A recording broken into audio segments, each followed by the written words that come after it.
अस्सलाम वालेकुम। आज हमारा टॉपिक ऑफ डिस्कशन बहुत ज़्यादा इम्पोर्टेंट है। मैं बात करने वाला हूँ क्लिथ्रोमाइसिन की, एक फेमस किस्म की एंटीबायोटिक, और इसको यूज़ किया जाता है वाइड नंबर ऑफ इन्फेक्शंस को क्योर करने के लिए। हमारे सामने है दो डिफरेंट ब्रांड्स, एक का नाम है क्लैरिसिड बाय एबर्ट और दूसरी है गेट्स फार्मा क्लैरिटेक के नाम से। सो दोनों 250 mg पोटेंसीज के अंदर हमारे पास हैं। प्राइस को शेयर करूंगा तो दोनों की प्राइस जो है अप्रोक्सीमेटली क्लैरिटिक हमें 33 रुपीज़ की एक टैबलेट मिलती है और क्लैरिसिड जो है हमें 44 रुपीज़ की एक टैबलेट मिलती है। हमें ये एक अगर तो हमारे यानी कि सीनियर साइड पे जाएं तो हमें ये 500 mg में भी पोटेंशियल मिल जाती है, और अगर हम इसको बच्चों में या इन्फेंट्स में देखें तो हमें मिल जाते हैं इस पे सस्पेंशन डिफरेंट किस्म के, जो कि हम सिरप की फॉर्म में उसको शेक करके आपको उसका एक सोल्यूशन बना के उसको यूज़ कर सकते हैं।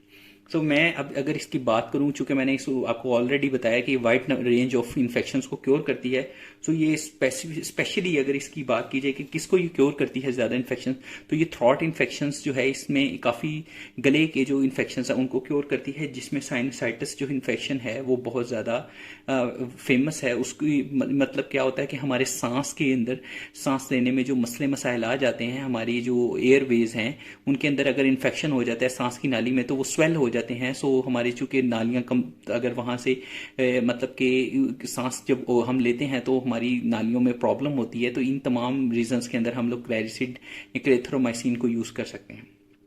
चेस्ट इन्फेक्शन के अंदर भी इसको यूज़ किया जाता है। चेस्ट इन्फेक्शन के अंदर मेजर जैसा कि नमोनिया है, सो लंग्स का इन्फेक्शन होता है। नमोनिया बेसिकली लंग्स की इन्फेक्शन को कहते हैं, लंग्स में डिफरेंट टाइप के इन्फेक्शन हो जाते हैं, उसको क्योर करता है। उसके अलावा हम लोग इसको ब्रोंकाइटिस के इन्फेक्शन के अंदर भी यूज़ करते हैं, मतलब कि सांस की नाली के अंदर जो इन्फेक्शन हो जाता है।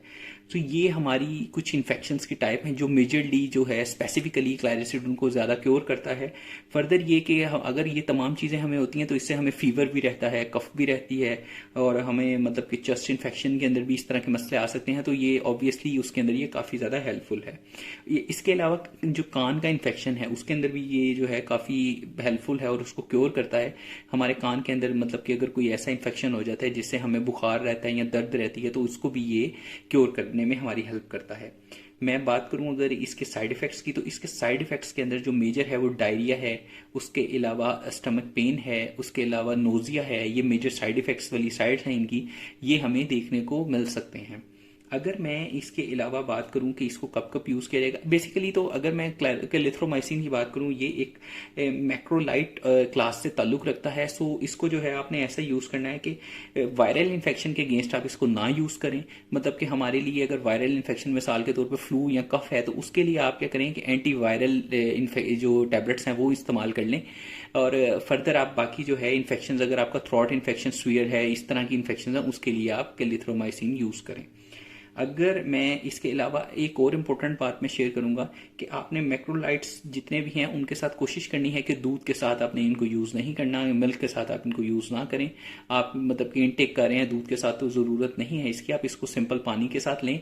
और अगर आपको लगता है कि आपने दूध वगैरह लेना है तो गैप क्रिएट कर लें दरमियान में, कोई 30 मिनट्स और 1 आवर का गैप क्रिएट कर लें। सो ये हमारी वीडियो थी रिगार्डिंग क्लैरिसिड और क्लेथ्रोमाइसिन से रिलेटेड और Claritek. So thank you so much for watching.